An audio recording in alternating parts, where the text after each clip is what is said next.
Everyone, it's Michelle McLean here with another health coaching skills tutorial. And today we're talking all about how to come to a mindful completion with your health coaching clients. So this is all about how to end your coaching engagement relationship with a client. So I've got 5 tips to share with you today. I also got a couple of questions from a couple of you, questions around what to do if your client wants to end early, and what to do if you need to sort of fire a client if things aren't working out. So I'll dig into both of those scenarios after I share my tips. So last week we dove into how to onboard and begin coaching your new clients to set them up for success and start out really strong. And so now we're talking about ending, because beginnings and endings are so important.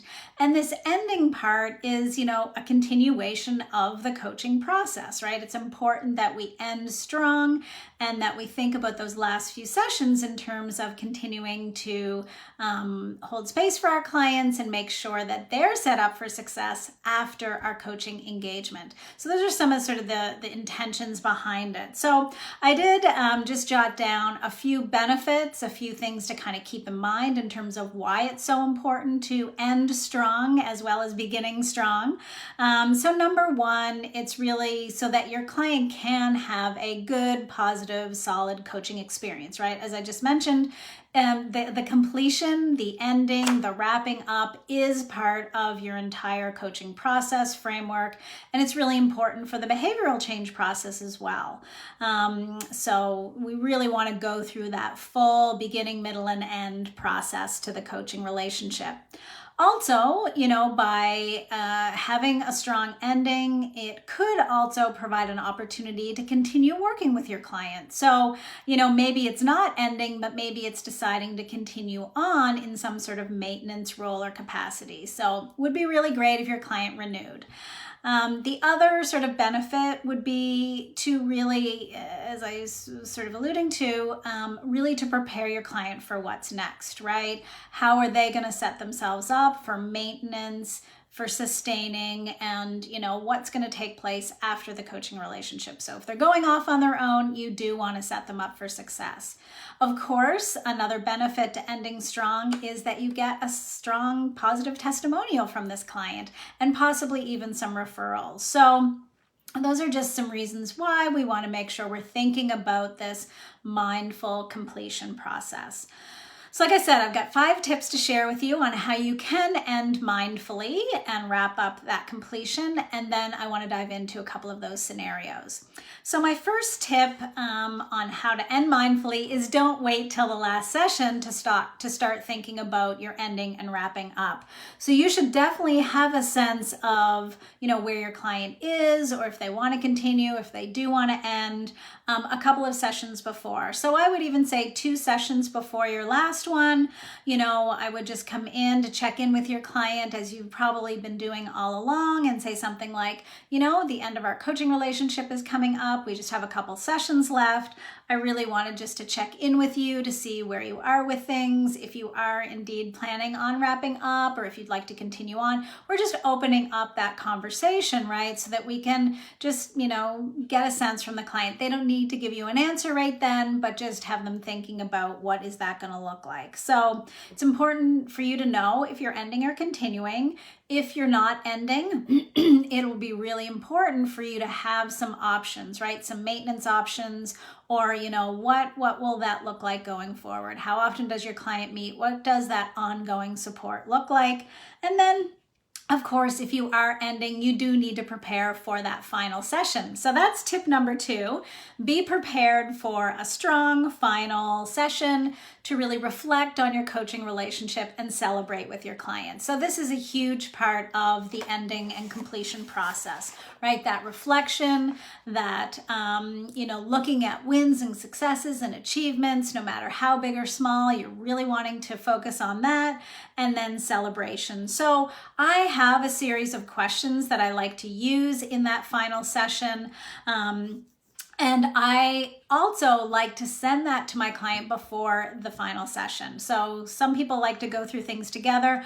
I really just want to have the client do a little bit of reflection before that last session. I want them to think about, where were they in the beginning? Where are they now? What did they achieve? What did they accomplish?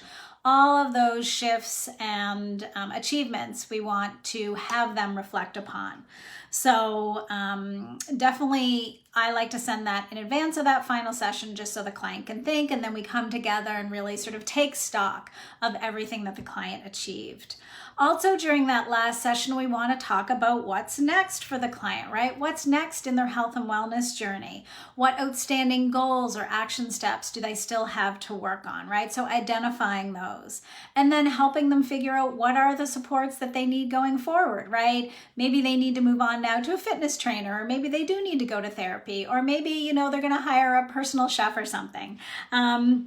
So it's like, what other supports do you need if you're going to move forward with those additional health and wellness goals? Who's on their health and wellness team, right? It's important to know, since you're no longer going to be a part of their life, who else is, right? Who else can they count on for some of that accountability and keep them moving forward? So really important for you to talk about how are they going to maintain and sustain those changes going forward. And then finally, how is your client going to celebrate? This is a milestone in their health and wellness journey, your completion. So, how are they going to celebrate? How are they going to recognize what feels right for them? So those are some really key parts of the acknowledgement, the celebrating, reflecting, and really highlighting everything that the client achieved and accomplished during your time together. So my third tip is you then kind of taking this the next step further and really acknowledging, affirming, recognizing your client. So, you're going to go through all their accomplishments and wins. Hopefully they're kind of highlighting those. And now this is your opportunity to really reflect, on what you noticed about your client, about what you really saw in them, highlighting all of their successes, again, no matter how big or small, all of those little shifts they made, changes in habits and patterns. Acknowledge what you noticed, right? What did you observe about your client? Affirm their values and their character strengths, things, again, that you really noticed within them. Commend and appreciate them. So really important to take some time for acknowledgement and recognition of your client, all their hard work and everything that they accomplished and what you notice about them. And then my fourth tip is to definitely ask for feedback, right? So once you go through all these steps, the next piece is about, asking for some feedback for you and the coaching process. Is there anything that you'd like to share with me about how this went for you, how the coaching process was, things that went well for you, things that maybe didn't go so well, things that I can do and improve on. So this is now generating some feedback for you and your coaching process. You may also have an evaluation form or questionnaire, a survey that you want to send them in advance. So just let them know, if that's coming. And sorry, not in advance, but after that final session, you might want to follow up with that evaluation of your coaching and the program. And then finally, my fifth tip is absolutely ask for testimonials and referrals. So, hopefully if your client had a positive experience, they'd be more than willing to share a testimonial for you. So I like on that last call to just gauge their willingness to provide a testimonial. And then I like to send a template to them after that final session. So just, hey, would you provide a testimonial? If they say yes, just let them know that template is coming. So these are just a few questions that can really help guide their thoughts as they write, about their experience in coaching with you. Also, in terms of referrals, you might just want to ask if they know anybody else in their circle and their friends and family who might be interested in coaching. Could they arrange an introduction? Maybe they want to forward your email or forward your website along or something like that. But just, if it feels right for you to have a quick conversation about anybody else they might want to refer to you. So those are just some quick tips on how to end and how to, wrap up that final session on a really strong and high note with your client. It's all about setting them up for what's next and reflecting on your coaching relationship. So let's dive into these couple of scenarios that a few of you wrote to me about. The first one is, this kind of idea of what if the client isn't working out? What if they're not a good fit for you? They're not taking coaching seriously. They're not progressing. They're not living up to their end of the agreement. What do you do in that situation? So a little caveat before I get into some tips around this one. I don't find that this happens all that often, where you have to actually fire a client. If you've done a good job at the discovery call, you've screened the person, if the client has invested money with you and you have a solid agreement in place and you did that onboarding process that we talked about last time, then I think it's pretty unlikely that, this client is all of a sudden just going to become, not engaged and not willing to do the work and really falling off track. I do know I've heard of this happening where clients aren't engaged and they're not making progress. That happens a lot more sort of with free clients or pro bono clients, or when you're working with friends and family. They're not really invested, they're not engaged. And so I really don't recommend that you do those things, work with friends and family or just work with free clients. But that's a conversation for another day. So if you find yourself in a situation with a client who is challenging, first, thing I want to say is you have your agreement to fall back on. It's why the agreement is the foundational part of your coaching relationship. If you have a solid one in place, if you've gone through it together, if you've co-created it, it's going to make it much easier to have a potentially difficult conversation with your client. So if you're finding you're needing to do this, you could say something as simple as, at the end of a session, kind of just checking back in, right? I just wanted to check in with you to see how this coaching is going for you. I've noticed a couple of different things and you might want to give a couple specific examples of things that you're noticing and really, put it on the client, what can we do to tweak, revise, and do things differently to make sure that this is working for you, right? So we want to come from the place of, I want to make sure this is working for you and that I'm doing everything I can to serve you and support you to reach your health and wellness goals. So check in with them. So if you have that conversation and the client's like, oh yeah, this is wonderful, this is great, I'm loving it, and they're wanting to continue on, then you do have to make a call. Is it working for you too, right? It has to work on both ends. And so if the relationship is sort of salvageable, if you want to move forward, then you get to make that call. The other thing that I want to say is there are lots of ways to work with clients who are stuck. So we're not talking here about just someone who is stuck in their behavioral change process, because that's part of our job, right? It is our job to work with our clients, to celebrate all the successes and wins and accomplishments they have, and to support them in the downtimes. And that's usually where we're spending most of our time, right? Where they're not doing so well, where they're falling off track, where they're relapsing and, kind of cycling through the behavioral change process. And that's where our work really comes in.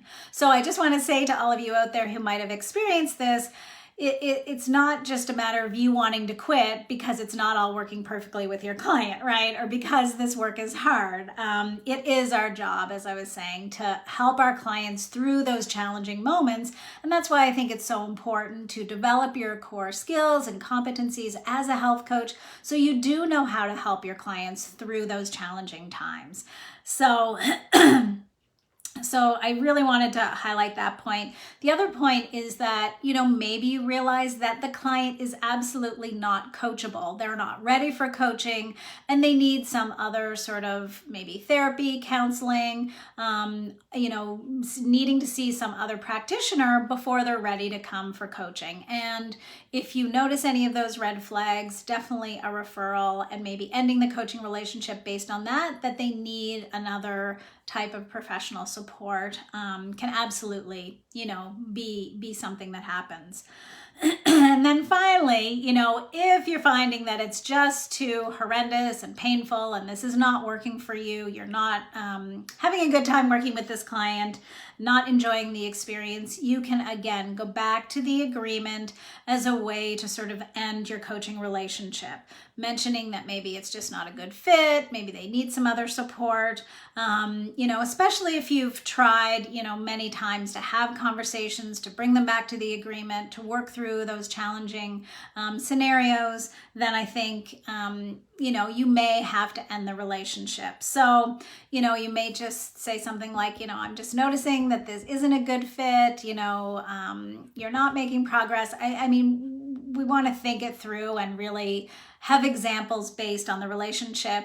And then, you may just want to say, I think we should maybe move on and end the coaching relationship, and going then back to sort of whatever your cancellation and refund policy is. You want to have that all lined up in your agreement, right? What are you going to do in these different scenarios and situations?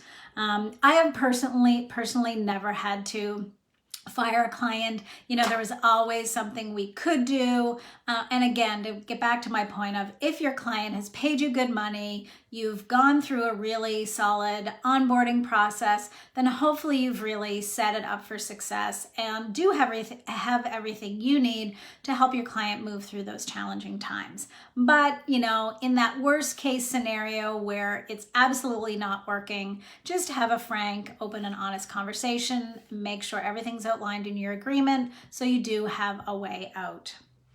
So that's that first scenario. The second scenario is, what if the client decides that they want to end the coaching relationship? Again, that should all be in your contract. If they want to end early, making sure that, the refund policy is explained. I know not all coaches out there adhere to this, but I personally would not keep money for sessions that I have not delivered. So if they paid full price up front, but then they decide to end early, you might want to think about refunding them for, the outstanding balance.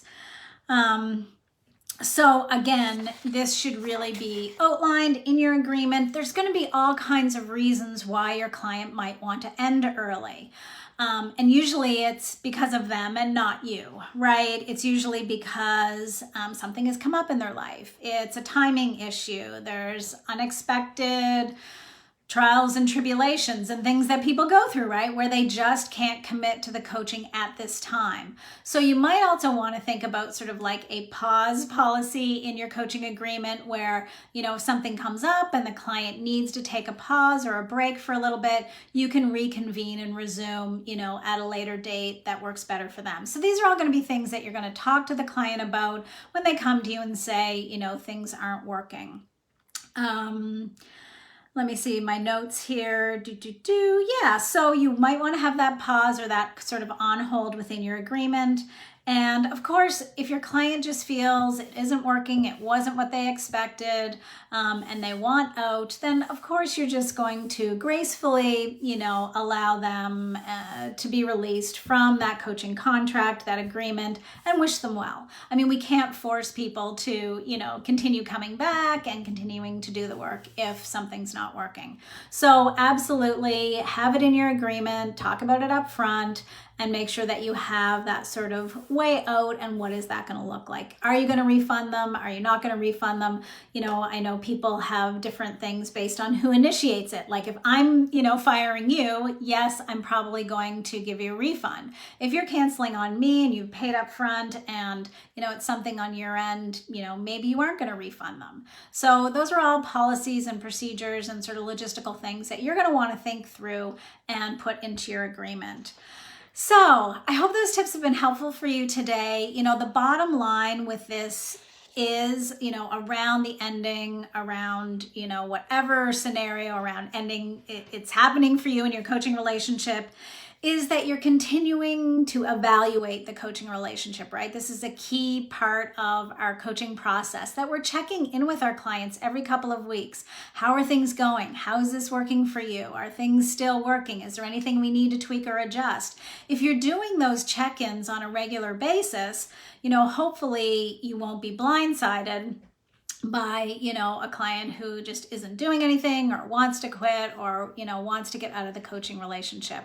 So do that evaluation, do that strong onboarding process to really set a solid foundation. And I think, you will find that, you and your client will find a way, right? This is a coaching relationship. You have an agreement. You both have roles and responsibilities. So you just want to talk about those and figure out how you can move forward together. So if that's been helpful and you're interested in some of the tools and things that I talked about around ending today in terms of, what to ask during that last session, all of the questions that you might go through. Also, if you're interested in having a template for testimonials that you can share with your clients, I have all of that included, a full module dedicated to coming to a mindful completion with your health coaching clients in my Health Coaching Essentials course. And the self-study course is available right now. So I will put a link to that in the comments below, and I hope this has been helpful. If you have any questions at all about this ending and coming to a completion, please post those in the comments and I'd be happy to answer those for you. So have a great day, everyone, and we'll talk to you next time. Bye for now.